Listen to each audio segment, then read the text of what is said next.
The daring exploits of the SAS in World War II have fascinated generations. TV shows and a succession of books have recounted some of the most audacious operations in military history. That is, of course, if they are known. To discover a mission of this unprecedented scope, there's nothing else like it during the war, literally. There is no other mission like it during the war. Damien Lewis has uncovered a previously unknown British operation while researching his latest book. It involved a prison break, SAS style, deep behind Nazi enemy lines. September 1943, the Allies have landed at Taranto in southern Italy, and a escapee from a concentration camp in Italy, because Italy had them too, arrives at the Allied headquarters and says, there's hundreds of concentration camp inmates about to be taken towards Nazi Germany. And the only unit with the panache and the daring do that might attempt a rescue mission is, of course, the SAS, who have been the spearhead of that landing. And that's what leads to the concentration camp raid. The Allied invasion of Italy got underway on the 3rd of September 1943. This raid to free the prisoners of war was sprung by the SAS just days later.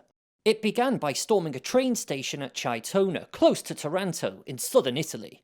From there, the men of two SAS, which included a French squadron made up of French Foreign Legion troops, travelled at speed in a captured locomotive to Pasticci, the location of the Nazi concentration camp. The idea comes to the fore that they should hijack a train, steam the train through 100 kilometers of enemy territory, get to the concentration camp, overcome the concentration camp defenses, load the train with all the inmates in the concentration camp, and steam the train back again.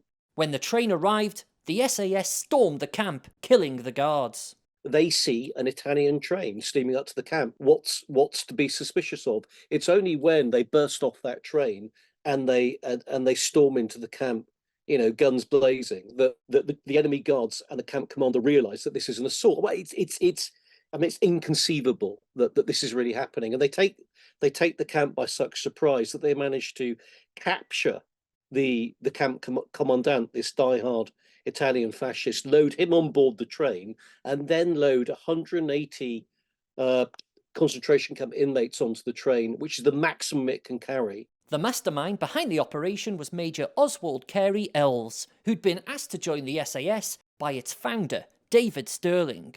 Yes, the train had to steam through to get to Pasticci camp, but Carey-Elwes, the SAS major, had gone separately, not on the train, with a patrol of jeeps driven through Allied lines and then through enemy lines to reach the main junction, to hold that, to make sure the train could get through unmolested, and then to hold it until the train came back again. So Carey-Elwes had to seize that junction off the enemy. That's the first thing. Incredible as this tale is, it remained a secret for 80 years. The first time I came across this was one paragraph in a report which I found in the war chest of all the archive of Colonel Paddy Mayne, because the Mayne family very kindly gave me access to all that archive. And I read this report and I read this one paragraph, thought, no, that can't have happened. I've never read about it anywhere else. That just can't be true. And then I researched it more and I found it corroborated in two other reports by two other individuals. The more I learnt about what happened, the more I thought, if you wrote this as a Hollywood movie outline, people would say, no, that's too far-fetched. But this absolutely happened. It's absolutely true. But why would something like this be hidden away, absent from the history books? Think about this for a start. A mission of that daring and that boldness and success, almost unprecedented, actually. No decorations, not one, not a single decoration, not even a mention in dispatches, no publicity. If you publicize the concentration camps to the British and American and wider Allied publics, it will demonize the enemy. That will make them less likely to surrender, and therefore the war will go on longer. Whatever the reasons for its omission from history until now, this remarkable raid, freeing almost 200 Jews and other captives, can finally be celebrated. It's another chapter in the battle history of the SAS, one that perhaps underlines the regiment's famous motto more than most: who dares, wins. James Wharton, Forces News, London. Thanks for watching. For more from Forces News, like and subscribe to our channel.